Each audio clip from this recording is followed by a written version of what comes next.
Hello दोस्तों, स्वागत है आप सबका आपके अपने यूट्यूब चैनल ऋषिका सिंह पर। एक राजा की दो रानियां थीं। उनकी एक रानी राक्षसी थी, पर यह बात किसी को मालूम न थी। दोनों रानियों का एक एक बेटा था। अच्छी रानी के बेटे का नाम था कुसुम और राक्षसी रानी के बेटे का नाम था अजीत। दोनों में बहुत मेल था। राक्षसी रानी के मन में काला था, वह रक्त पिपासु थी। दोनों भाइयों का प्रेम उसे एक आंख नहीं सुहाता था।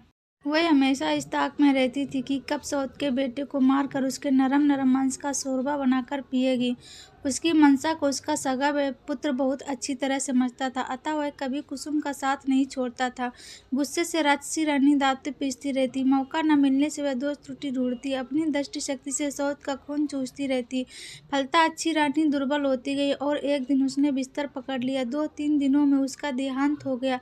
सारे राज्य में शोक छा गया, परंतु असल कारण किसी को समझ में न आया। राक्षसी रानी कुसुम को तो सताती ही थी, अपने पुत्र को भी उसका साथ देने के लिए धिक्कारती थी। एक दिन अजित ने कुसुम से कहा, भैया जाने दीजिए, हम लोग उनके पास और नहीं जाएंगे। उन लोगों ने उस राक्षसी माँ के पास जाना बंद कर दिया, परंतु राक्षसी माँ का अत्याचार फिर जारी रहा। अजीत ने अपने दिल को कड़ा कर सब सहता रहा, परंतु नरम दिल वाला कुसुम धीरे धीरे सूखता गया। रानी ने जब देखा कि उसका सगा बेटा ही उसका शत्रु बन गया है, तो वह एकदम जल भुन गई। एक रात राजा के हाथी खाने में एक हाथी की मौत हो गई, घुड़साल में एक घोड़ा मर गया और गौशाला में एक गाय मृत पाई गई। राजा का गुस्सा 7वें आसमान पर चढ़ गया। दूसरी रात राजमहल में शोरगुल सुनकर राजा चिढ़कर उठे और तलवार लेकर अपने कमरे से बाहर निकले। सोने के पलंग पर अजीत और कुसुम सोए थे। एक बड़ा राक्षस कुसुम को उठा लाया। इससे पहले कि राजा कुछ करते, रानी ने अपना एक केस तोड़कर राजा पर फेंक दिया। राजा वहीं जड़ हो गए। उसकी आंखों के सामने राक्षस कुसुम को खाने लगा। राजा की आंखों से अश्रुधार बह निकले, पर वह उसे पहुंच नहीं सके। उनका शरीर थर-थर कांप रहा था, पर वे बैठ भी ना सके। रानी अट्टहास कर उठी। अजीत की नींद टूट गई। उसने देखा कि कुसुम भैया पास में नहीं है। वह हड़बड़ा कर उठा। उसने देखा कि रानी के हाथ का बाला कंगन झमझम कर रहा है और कुसुम भैया को राक्षस खा रहा है। क्रोध से उसके शरीर जलने लगा। वह दौड़कर वहां पहुंचा और राक्षस के सिर पर एक जोर सा घूंसा मारा। राक्षस हाय हाय कर चित्कार उठा और सोने का एक टुकड़ा उगलकर भागा। रानी ने देखा कि यह तो अनर्थ हो रहा है, अपना ही पुत्र दुश्मन बन गया है। क्रोधाग्नि में जलती रानी अपने ही पुत्र को चबाने लगी। तभी उसके गले से लोहे का एक टुकड़ा गिर पड़ा। हतप्रभ होकर वह उछल पड़ी और सोने एवं लोहे के टुकड़े को लेकर छत पर चढ़ गई। छत पर उस राक्षसों की भीड़ थी। उसने कुछ कह रहे थे और खाऊंगा और खाऊंगा, और कुछ कह रहे थे अपने देश जाऊंगा। रानी बोली, मैं यहाँ रहूंगी, तुम लोग अपने देश जाओ। झुंड बनाकर राक्षस अपने देश की ओर जब भागे तो उनके धक्के से राजभवन का शिखर टूट गया। पेड़ पौधों की डाली टूट गई। नदी के जल में उत्ताल लहरें उठी और राजा का हृदय कांप उठा। जली भुनी रानी अपने कमरे में आई। उसे कहीं से भी चैन नहीं आ रहा था। रात काटे नहीं कट रही थी। अंत में उसने अपनी जादुई आराम छड़ी एवं जिराम छड़ी को जला दिया और आसमान में उड़ती हुई एक नदी के किनारे उतरकर एक बांस वन में एक स्थान पर सोने के टुकड़े एवं लोहे के टुकड़े को गाड़ दिया। फिर निश्चिंत होकर वह घर लौट आई। दूसरे दिन राजा यह देखकर हैरान रह गया कि पूरे महल में जगह जगह हड्डियों के ढेर, रास्ते में भी सर्वत्र हड्डियां बिखरी हुई हैं। पूरे देश में राक्षसों ने आतंक फैला रखा है। राजा का कोई मार्ग नहीं। राजपुत्री को भी खा लिया तो सब झुंड का झुंड बनाकर राज्य छोड़कर भागने लगे। राजा जड़ हो गए। उनके राज्य में राक्षस छा गए। नदी किनारे बांस वन में एक किसान बांस काटने गया। एक बांस को चीरने पर उसे 2 अंडे दिखे। उसे समझ में नहीं आया कि वो सांप के अंडे थे या किसी और प्राणी के, अतः उसने अंडों को फेंक दिया। अंडे टूट गए। लाल रंग के अंडे से एक लाल रंग का राजपुत्र और नीले रंग के अंडे से नीले रंग का राजपुत्र प्रकट हुआ। माथे पर मुकुट, हाथ में नंगी तलवार लिए दोनों राजपुत्र वायु योग से वहां से चले गए। डर से किसान मूर्छित हो गया। जब उसे होश आया तो उसने देखा कि लाल अंडे का खोल सोने एवं नीले अंडे का खोल लोहे का बनकर वहां पड़ा हुआ है। किसान ने लोहे वाले खोल से अपने लिए एक हंसिया और सोने वाले खोल से अपने पुत्र वधू के लिए एक बाजूबंद बनवा दिया। दोनों राजपुत्र चलते चलते एक राज्य में पहुंचे। वहां बड़े बड़े राक्षसों से लोग डरे सहमे रहते थे। राजा राजमंत्री नियुक्त करते पर राक्षस उन्हें खा जाते एवं एक परिवार के लोगों को खा जाते। राजा ने घोषणा कर दी कि जो कोई भी जोड़ा राजपुत्र राक्षसों का संहार करेगा उसके साथ परी की तरह जुड़वां राजकुमारियों का ब्याह करा दिया जाएगा एवं उनका राजत्व भी उन्हें मिलेगा। अनेक जोड़ा राजपुत्र आए पर राक्षसों ने उन्हें खा लिया। लाल कमल और नील कमल राजा के समक्ष उपस्थित होकर बोले, हम लोग राक्षसों को मारने के लिए आए हैं। उन्हें देख राजा के मन में आशा निराशा के भाव उठे पर अंत में बोले, ठीक है। नील कमल और राजकमल नंगी तलवार लेकर एक कमरे में छुपकर बैठ गए। धीरे धीरे रात गहरी राने लगी। कोई भी राक्षस नहीं आया और एक पहर बीता तब भी कोई नहीं आया। आधी रात बीतने पर भी कोई नहीं आया। दोनों राजपुत्रों को नींद आने लगी। नील कमल ने लाल कमल से कहा, भैया मैं सो जाता हूँ, बाद में मुझे जगाकर तुम सो जाना। राक्षस आकर अगर नाम पूछे तो मेरा नाम पहले बताना, अपना नाम पहले मत बताना। ये कहकर नील कमल सो गया। थोड़ी देर बाद दरवाजे पर दस्तक हुई। लाल कमल तलवार को मजबूती से पकड़कर सावधान हो गया। राक्षस आए। शायद रोशनी में उन्हें ठीक से दिखाई नहीं देता था, इसलिए एक ने कहा, रोशनी बंद करो। लाल कमल बोला, नहीं। राक्षसों में जो सबसे बड़ा था गुस्से से गो गो करने लगा। बोला, घर में कौन जाग रहा है रे? सारे राक्षस किचकिच करते हुए बोले, कौन जाग रहा है, कौन जाग रहा है? लाल कमल ने कहा, लाल कमल से पहले नील कमल जाग रहा है और जाग रहा है। तलवार जाग रहा है। घी का दिया किसका आया है? काल। नील कमल का नाम सुनते ही राक्षस सगड़ डर से 3 कदम पीछे हो गए। नील कमल अपने पूर्वजन्म में राक्षसी रानी के गर्भ से पैदा हुआ था। उसके शरीर में राक्षस का ही खून दौड़ रहा होगा। राक्षस का इस बात जानते थे। सबने कहा, अच्छा तुम नील कमल हो भी या नहीं, प्रमाण दो। राक्षसों ने अनेक चतुराई से उससे प्रमाण मांगना आरंभ किया। राक्षसों के लीडर ने कहा, तुम लोगों अपना नाखून दिखाओ। लाल कमल ने नील कमल के मुकुट को तलवार की नोक पर रखना कर बाहर दिखाया। उसे हाथ से छूकर आपस में बोलने लगे, बाप रे, जिसके नाखून इतने भयंकर हैं, पता नहीं वह कैसा होगा। लीडर ने फिर कहा, देखो तुम लोगों का थूक कैसा है। लाल कमल ने तलवार द्वारा दिए गए गरम के घी को उन पर छिड़क दिया। राक्षसों के रोए जलने लगे। वातावरण में दुर्गंध फैल गई। राक्षसगण गो गो करते हुए भागे। थोड़ी देर बाद फिर आकर वे बोले, तुम लोगों ने अपनी जीभ दिखाओ जरा। लाल कमल ने अपनी और नील कमल की तलवारों के दरवाजे को फेंक से बाहर निकाल दिया। राक्षसों के लीडर ने दोनों तलवारों को अपने हाथों से कसकर पकड़ लिया और सभी राक्षसों से उसने कहा, अब मैं जीभ को खींचकर उखाड़ लूँगा, तुम लोग मुझे पकड़कर खूब जोर से खींचो। सबने जोर लगाकर खींचा। फिर क्या था, नंगी तलवार की धार से उसके दोनों हाथ कट गए और काले रक्त की धारा बहने लगी। चिल्लाते हुए सभी राक्षसों के सिरों को लांघकर लीडर राक्षस भाग गया।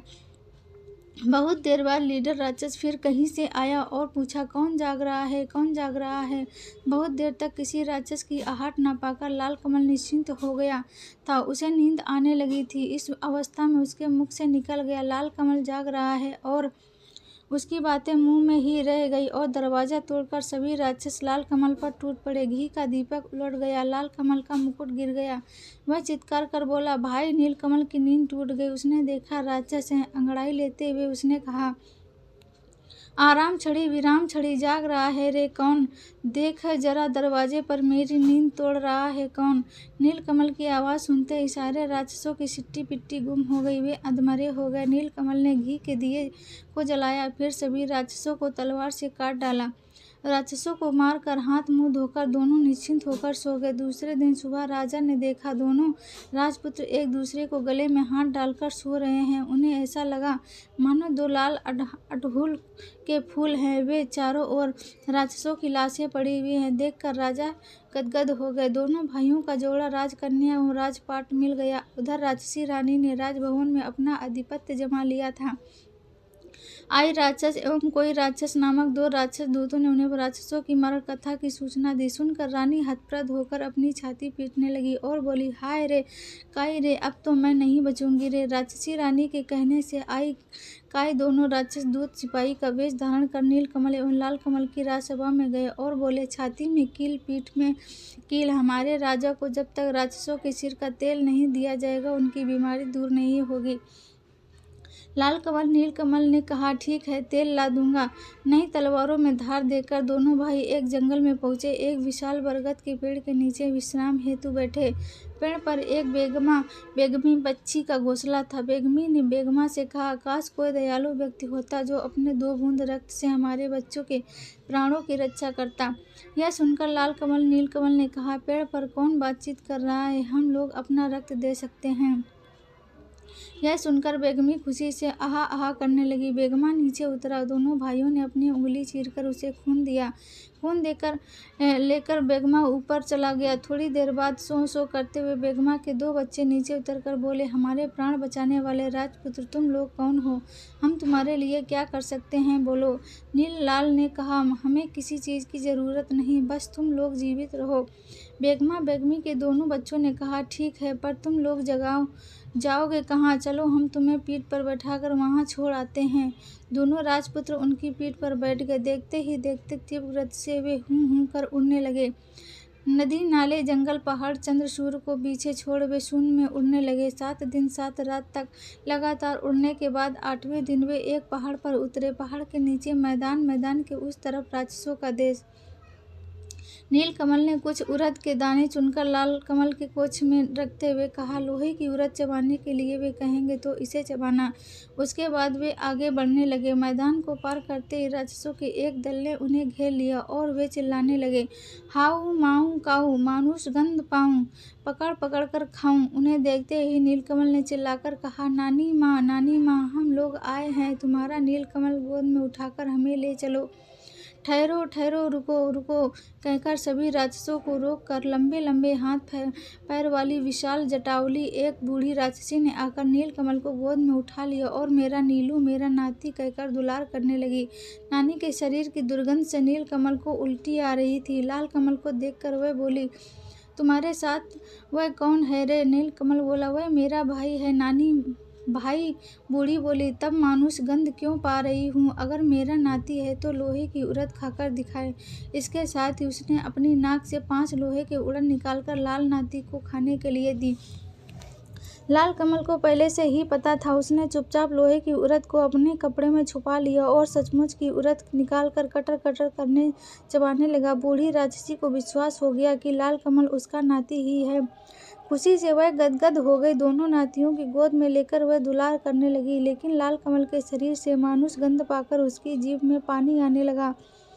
लेकिन अपने नाती को वह कैसे खा सकती थी? अतः दोनों को लेकर वह अपने घर चले गई। उस पूरे देश में सिर्फ राक्षस भरे हुए थे। चारों ओर राक्षस को कुलबुला रहे थे। पृथ्वी से मनुष्य, जीव जंतु आदि को मारकर पूरे देश में बिखरा दिया गया था। लाल नील राक्षसों के कंधों पर बैठकर घूमते रहे और देखते हैं कि हर ओर मरे हुए, सड़े हुए मनुष्य, जीव जंतु बिखरे पड़े हैं। दुर्गंध ऐसी कि भूत भी भाग जाए। लाल ने कहा, भाई, लगता है सारी पृथ्वी उजाड़ हो गई है। नीलकमल चुप रहा, लेकिन उसने मन ही मन ठान लिया कि पृथ्वी को अब इन राक्षसों से बचाना होगा। जब रात गहरी हो गई तब सब निशाचर राक्षस अपने बाल बच्चों के साथ साथ समुद्र पार सभी राज्य में उत्पात मचाने, मनुष्य जीव जंतुओं को मार कर लाने के लिए चले गए। तब नीलकमल लाल कमल को साथ में लेकर राजमहल के दक्षिण की ओर स्थित एक कुएं के पास पहुंचा। वहां उसने लाल कमल से कहा, भैया, मेरे कपड़े को पकड़ो। कपड़ों देखकर नीलकमल कुएं में उतरकर एक तलवार और एक सोने का डिब्बा लेकर बाहर निकला। डिब्बे को खोलते ही जीवन काठी एवं मरण काठी नामक एक ततैया और ततैई बाहर निकले। जीवन काठी में राक्षसों के प्राण एवं मरण काठी में उस रानी राक्षसी के प्राण बचते थे। नीलकमल ने जीवन काठी को अपने पास रखा एवं लाल कमल को मरण काठी थमा दिया। जब दोनों ततैयों के शरीर में हवा लगी तब राक्षसों को घबराहट होने लगी। पृथ्वी पर जल पड़े राजा के देश में राक्षसी रानी नींद में लुढ़क गई। पृथ्वी पर गए राक्षस तेज कदमों से नदी पर्वत लांघकर लौटने लगे।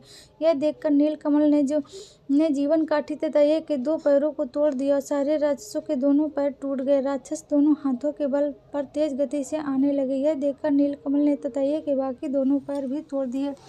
सारे राक्षसों के दोनों हाथ कट कर गिर गए। हाथ नहीं, पैर नहीं, फिर भी सारे राक्षस हाउ माऊ काऊ, 7 शत्रुओं को खाऊं कहते हुए लुढ़कते हुए आगे बढ़ने लगे। तब नीलकमल ने तलवार से जीवन काठी नामक उस ततैये के सिर को काट दिया। उसके साथ ही सारे राक्षसों के सिर कटकर लुढ़कने लगे।